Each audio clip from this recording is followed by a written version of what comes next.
আসসালামু আলাইকুম ওয়া রাহমাতুল্লাহ। আপনারা দেখছেন আনোয়ার টিভি বাংলা সংবাদ। সাথে আছি আমি আনোয়ার টিভির সিনিয়র সাংবাদিক কমরেড লাদেন। বিস্তারিত থাকছে আমার এই প্রতিবেদন।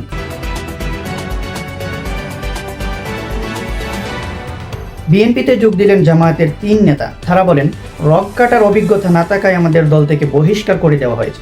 নিজেদের রগের যত্ন নিতে এখন বিএনপিতে যোগ দিয়েছি বলে জানিয়েছেন তারা। ইন্দোনেশিয়ায় অর্থমন্ত্রীর বাসায় লুটপাটের ঘটনাতেও বাংলাদেশের ছোঁয়া। আন্দোলনকারীরা বলছে, বাংলাদেশের আন্দোলনকে ফলো করেই আমাদের আন্দোলন সফল করেছি। তবে আন্দোলনকে ফলো করলেও সুশীল উপদেষ্টাদের ফলো করতে একেবারেই নারাজ তারা। অর্থ সংকটে পড়েছেন বিএনপির ভারপ্রাপ্ত চেয়ারম্যান তারেক রহমান। টাকার অভাবে ছেঁড়া বেল্ট ব্যবহার করছেন তিনি। এ ব্যাপারে তারেক রহমান বলেন, আগে আমাকে 10% দেওয়া হতো, এখন সেই 10%ও ঠিক মতো পাচ্ছি না, তাই পুরনো বেল্টই ব্যবহার করতে হচ্ছে।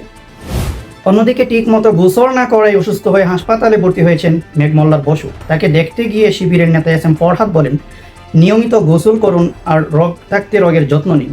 একজন অসুস্থ মানুষও ছাড় পাচ্ছেন এই রাজাকারের হুমকি থেকে।